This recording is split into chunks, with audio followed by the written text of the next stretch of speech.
And we're back. TechLounge, mobilegeeks.com/TechLounge. We're at Mobile World Congress 2015. Sasha's taking another break. My name's Chippy, so I'm in for the next half an hour. And it's going to be a security half an hour. But don't switch off, because we're going to try and give you some tips, some hints. We're going to talk about risks of 2015. We're also going to talk about Mobile World Congress, because this is a seriously messy, insecure environment, in my opinion. And I wrote an article before we came here about 13 tips you can to have to improve your security and privacy in a sort of environment like this. An environment where you don't know what you're connecting to. You think you're connected to the internet, but is it really the internet? Is this hotspot trusted? Is your client secure? So we're going to talk about really sort of consumer client security, right? And as we're at Mobile World Congress, we'll be talking mainly about smartphones and mobile devices, but I also want to talk about PC client security as well. So with me today, I've got Tony Anscombe from AVG Antivirus.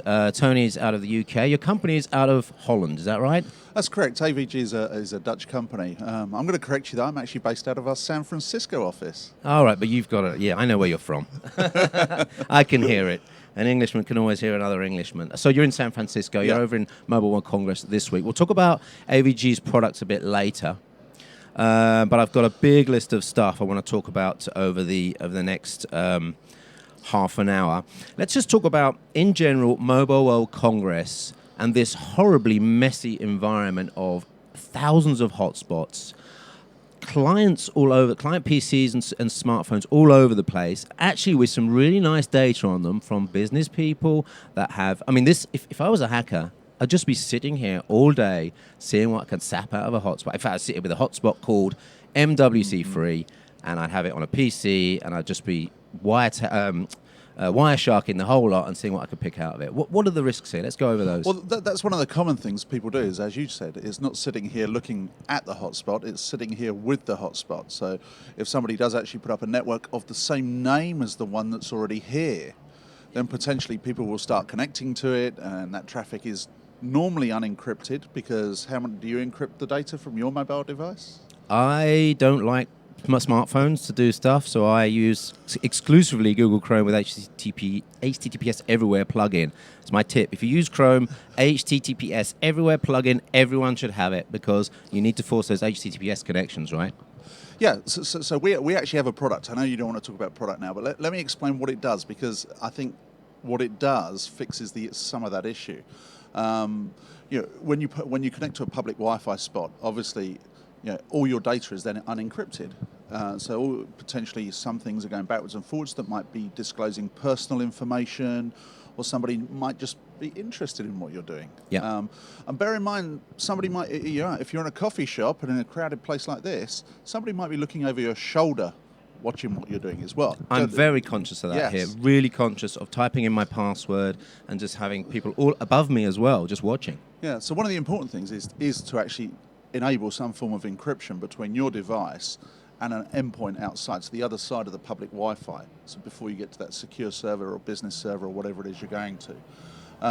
So we have a piece of technology that actually looks at your cell tower coverage, so you can define trusted locations. Really? So you actually define the cell ID in a whitelist and say, right, I'll connect to that cell ID? Well, so while I'm within that cell ID, it will look for the Wi-Fi networks I've connected to before and have trusted.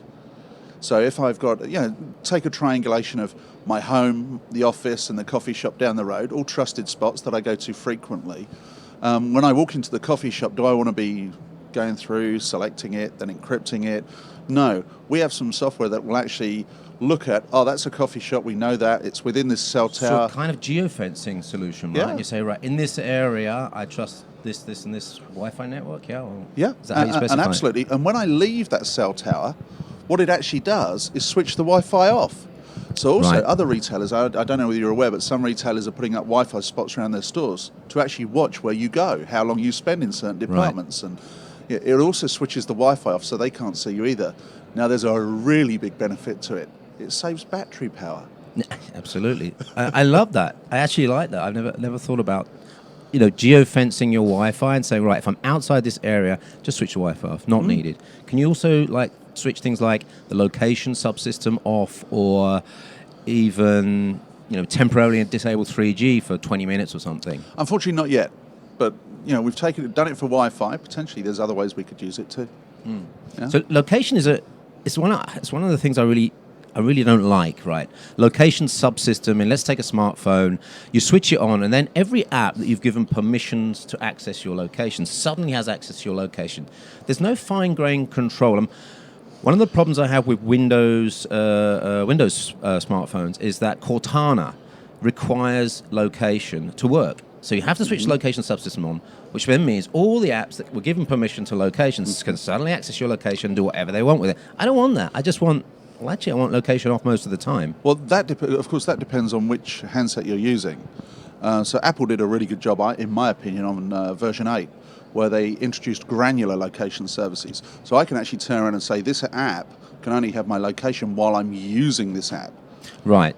While this app is live on my screen. And actually, if the app is still trying to use the location when it's still resident, i.e. I haven't unloaded it, but I'm just not using it, it actually puts a blue bar across the top of the screen and warns me. That's nice. Fine-grained location control is also needed in Android, right? Yeah, I'd agree with that, especially for the protection of our kids. Yeah, I don't want my son's location to be advertised to everybody in the world. Absolutely. That's a really important point. That actually leads us on to a subject I wanted to talk about, because when I read your profile, I know you cover that sort of stuff. You're very concerned about cyberbullying, child security and privacy. How is that area of the market developing now? Are we tagging our kids, or are we just sort of being just a little bit careful about what apps we give them? Are we able to lock their apps down and all the sensors and location data? Well, I think, and I'm going to talk for the majority of parents, I think here, there is a minority that do lock things down for their kids, but that you've got a big majority that actually hand over that shiny box on their birthday or whenever it is, whether it's 11, 12, 13. And good luck, they've got this phone, and this phone has this access to the world, and all the content around the world. It tracks their location, it does everything. And it's nearly a babysitting device, because we give it to them, and the child's then engrossed in what they're doing, and good, because we want them to be looking at information, looking at content, having fun. That's what we gave them the device for. But we should be educating them at the same time. Are we teaching them the ethics? If you see a child standing on the side of the road, they stand there, they look both directions. The car driver coming towards them looks to see the pedestrian. Are we instilling that same type of behaviour online? I don't think we are yet.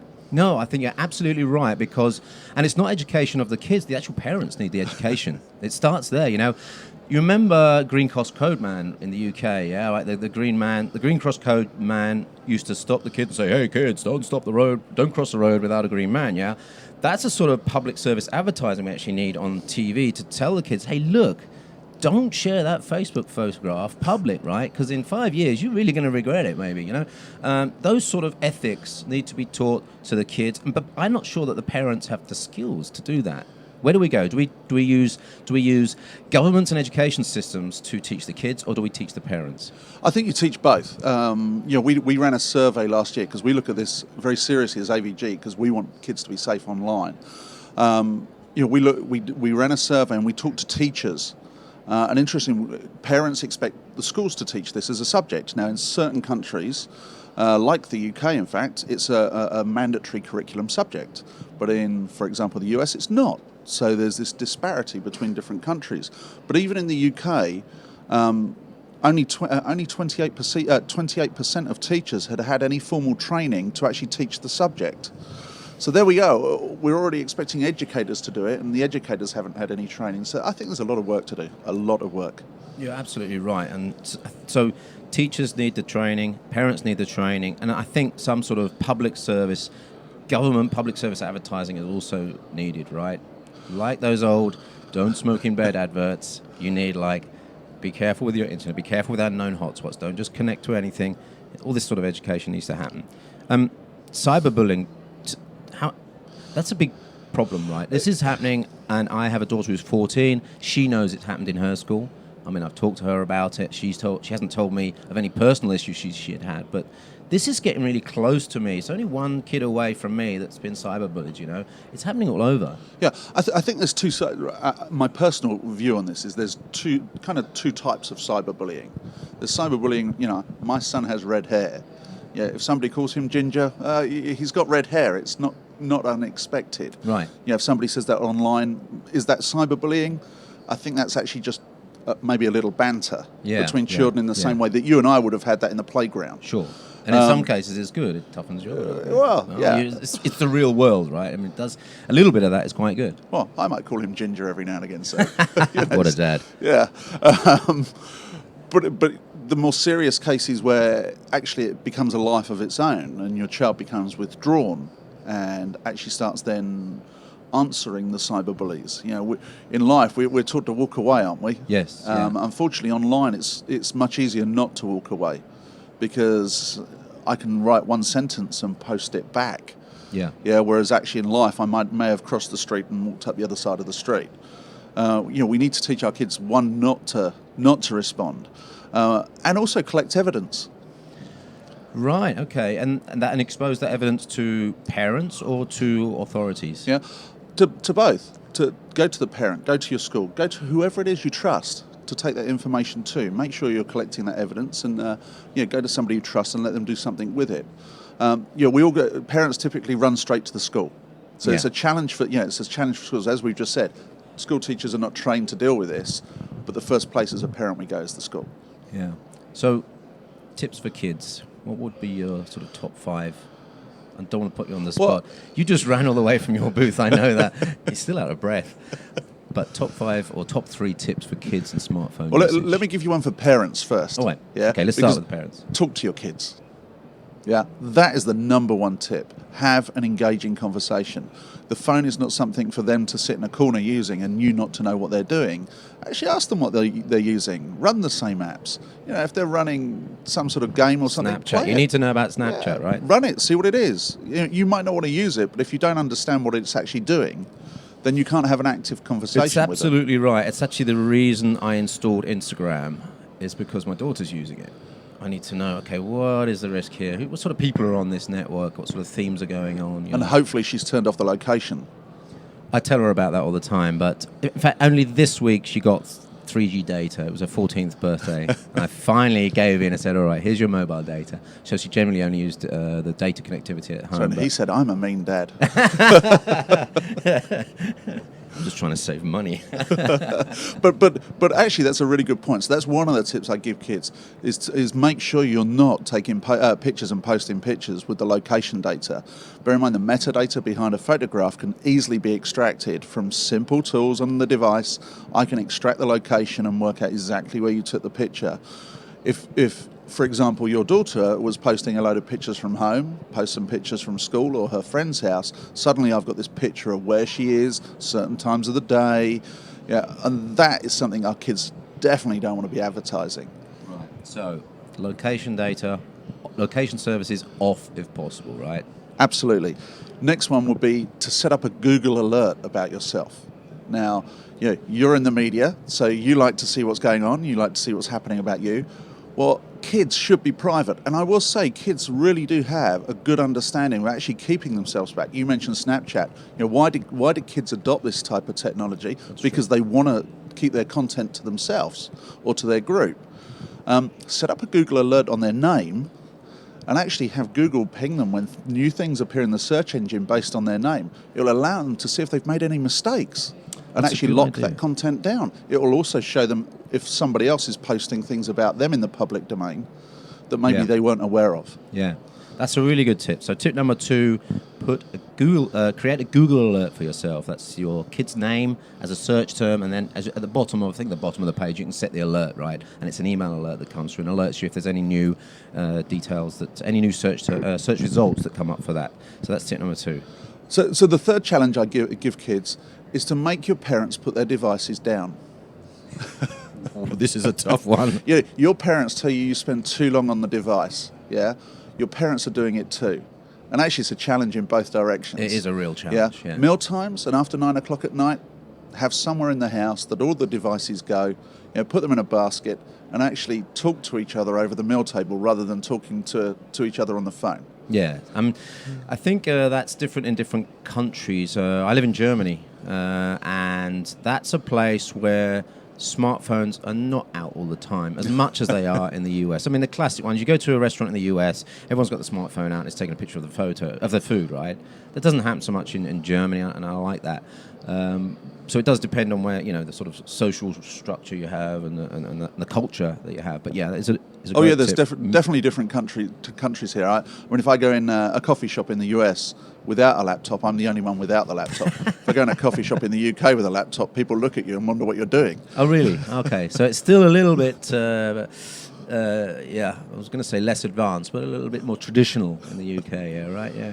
Well, it's interesting, the differences in countries. So AVG is in Holland, I'm in Germany, you're in the US, we know about the UK market. But what about what I call high-risk countries? I was in Ukraine in December, and that's what I regard as a fairly high-risk country to be putting data through.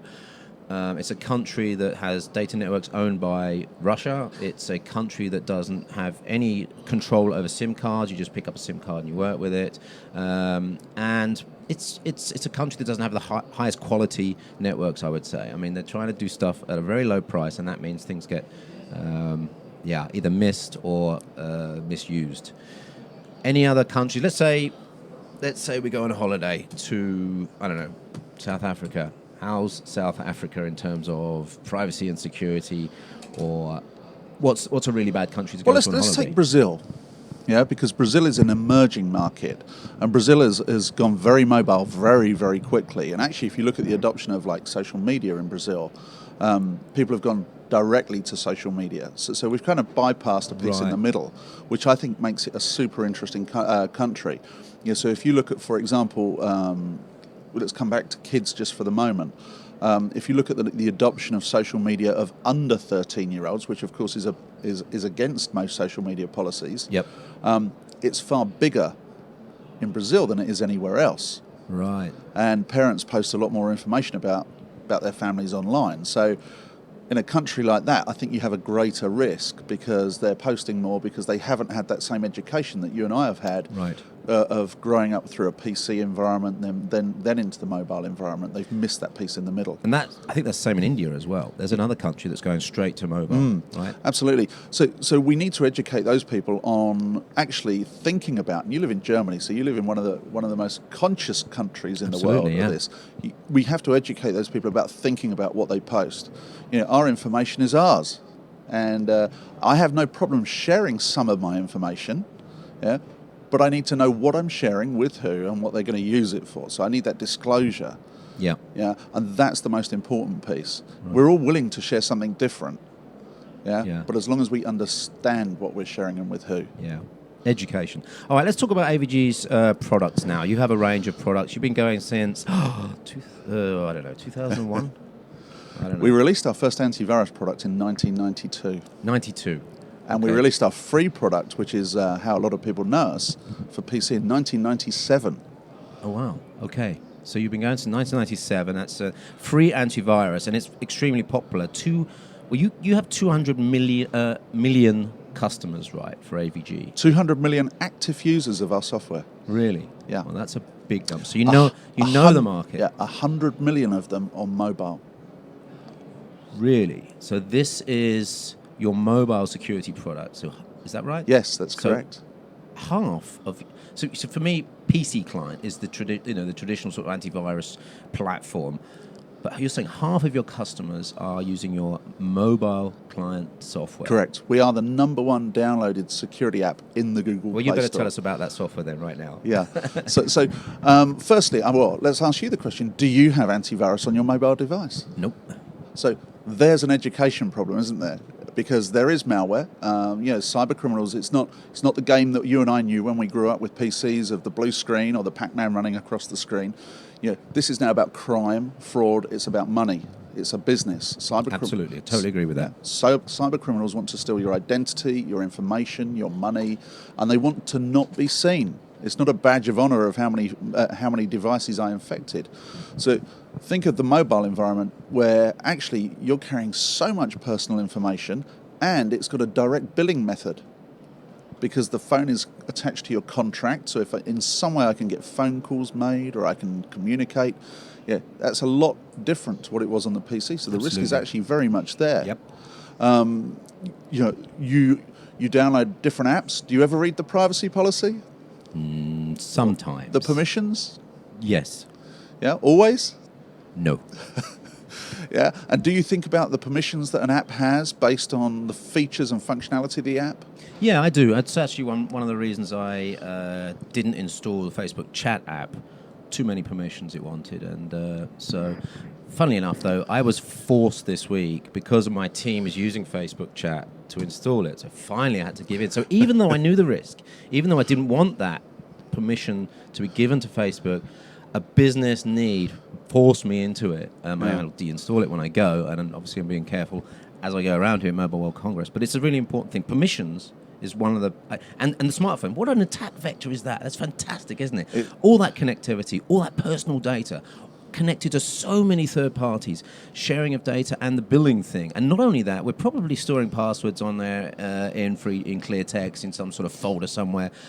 Passport numbers, tax numbers, all that sort of stuff. That's the go-to place to put our secret information, right? Yeah. So that's exactly why you need a security product on a mobile device. So we have AVG antivirus for Android. There's a free version and a pro version, some different features. The actual core security element is the same in both products. Right. Yeah. So the anti-malware element is the same in both products. So that's protecting you from downloading a rogue APK, so a rogue app that might infect your device, start taking your personal information, etc. But it's also protecting you. When we talk about malware, most people think about viruses and Trojans and stuff like that. What about an SMS that takes you to a phishing page and tries to get your Twitter password or your Facebook password? Yeah, that to me is malware. Anything that's trying to do something fraudulent to me this is kind malware. Of social engineering type thing. We'll try if we have time. We only have about 8 minutes left, so we'll talk a little bit more about the products, and then maybe we'll talk about a bit of social engineering and any funny stories you might be able to tell me there. But carry on with the AVG. So there's some other things in there as well. Obviously, anti-theft services. So we provide a full anti-theft where you can remotely wipe the device, locate the device, message the device, even take a picture of the person that may be trying to put the PIN number in. Could be fun. So if your this app requires a lot of permissions, right?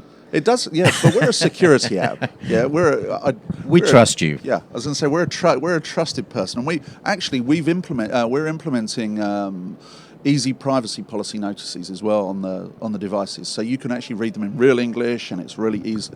So we're actually a big push of make this simple. Yeah. We don't want to see 18 pages of privacy policy to a consumer. What about password management? Any password management tools within that suite? Not currently. The other thing we've released here at Mobile World Congress is we're showing our AVG Zen app, the new generation of that app that gives you, as the person in your household, I assume you're kind of like the IT guy in your house. Yeah.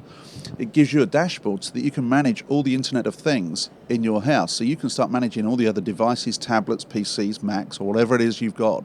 You can start managing all the AVG apps on them. Right. But also, you can start to see the location of the other family members, and you can start to use that location to actually make your life easier and be more safe. So you'd know where your 14-year-old daughter is and what she's doing. Management of all this stuff is really important, because it's if this becomes a complex bit of software, a complex application, people aren't going to use it. And so this security and privacy needs to be simple. It needs to be simple to be managed, So centralized management, centralized access to maybe some logs, some location information, or IP address information, last use, that sort of stuff. It's really important. So it's nice to hear about that. Even, I was going to say, maybe even we're hoping to start to take feeds from like credit card companies or alarm companies. So if you've got one app that's suddenly managing all of your security, maybe even your house security, wouldn't that be great? So the alerts come into us, and we just turn around and say, hey, your daughter just left home, she forgot to put the alarm on.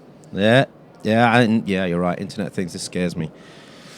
I'm not sure that I want my washing machine connected to the internet. I'm really not.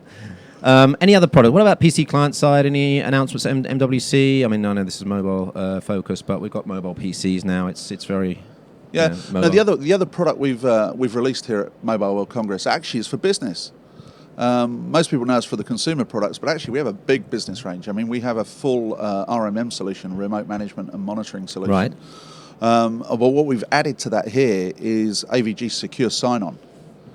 AVG Secure Sign-On gives small businesses the ability to have single sign-on solution and portalize, in effect, give a compartment for all the business apps and consumer apps that somebody might be using in the business. Because important, I bet you use Dropbox just like I do on occasion.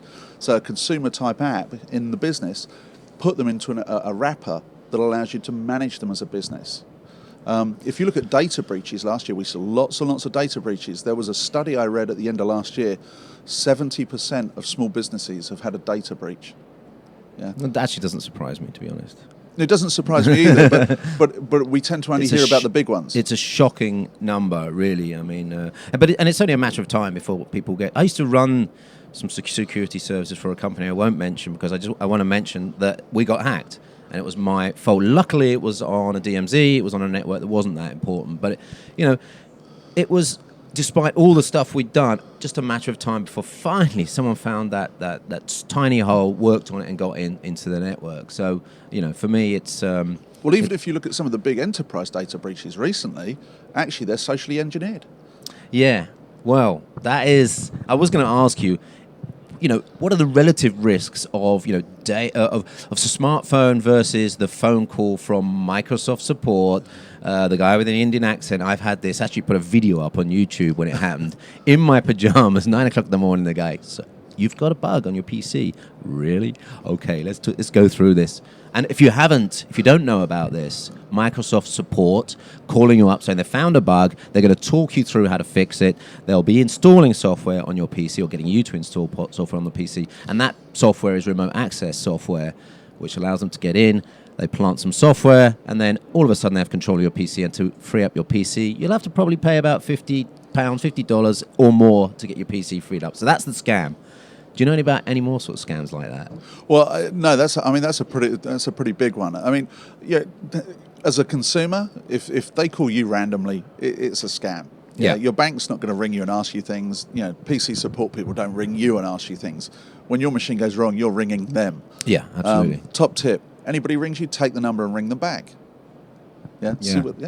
And see whether it's the same number that's on the Microsoft website. It's unlikely. No, very unlikely. Although it was a UK number, it was an Indian guy, UK number. I was in Germany. The whole thing was a bit crazy. I mean, they're calling Germany. Why would they call me in English? It's like, okay, we're just calling random numbers. Social engineering is a big problem. It happens outside anything to do with PCs and smartphones, at your door. At your house door, someone knocking on the door saying, I'm your new neighbor, I need $20 to get to the way, I left my car at work, something blah, blah, blah. All those things. Social engineering, I think, is still kind of the number one. It's getting more expensive to do social engineering, but it's still, for me, the number one sort of risk for the public. Well, and the cyber criminals will use us being human against us, because if something happens in the news today, if there's some big news story, the cyber criminals will be on that news story really quickly. They'll have a phishing scam, a whole series of emails and clickable links, and it'll be out within minutes and hours, taking you somewhere bad that may well download malware or try and extract information from you or something along those lines. Absolutely. So you just talked about wrapping up your data to go into cloud services. What was the name of that product? That was AVG Secure Sign-On. Right. So if you're a user, let's take Germany. Now, this is a country that doesn't trust, generally, cloud services outside their country, despite safe harbor rules or anything else that's going on. I know for a fact that they like to keep their data in the country. So are you saying that maybe a German company could satisfy its own security policy by wrapping that data and then putting it in a cloud that maybe previously they didn't think was as secure? Yeah, so I can tell you, Germany is always a big topic, because if we go to Germany as a company and talk about cloud, the first thing any German company will ask us is, where's your cloud based? Where? Yeah, exactly. In Germany. Right. Okay. For German customers, we are actively pushing our cloud services into the German market. Are there any other countries that really do want their data in their... I know everyone wants their data in their country, but are there any that are like Germany? I think Germany is unique for that one. However, I'm sure if I went to an American company and said your data's not hosted here, they would be concerned, but they don't ask the question in the same way. Does that make sense? I mean, we do host in different countries. Right. But in Germany, it's always the first question a German asks. There's an education system in Germany that actually promotes privacy, which is excellent. Yeah. Yeah, it is. It's sometimes tough to work within that environment. Listen, I think we're just about ready to wrap up there. How are we doing on time? Should we wrap up there? I think that's about it, right? Yeah? Okay. So, Tony Anscombe for AVG, thank you very much for some very interesting security chat, tips and stuff. And I hope people haven't switched off from this live stream. What I do hope is that this goes up as a recording on YouTube, and you have a chance to go through this and just think about some of the things, the tips that we gave you earlier. Think about those smartphones being just huge attack surfaces, in my opinion. They are huge. Stay secure. Thanks for watching TechLounge. Mobilegeeks.com/TechLounge is where you'll find all the 3 days of videos. I'm off to get some tea now. Thanks for watching. We'll see you again soon.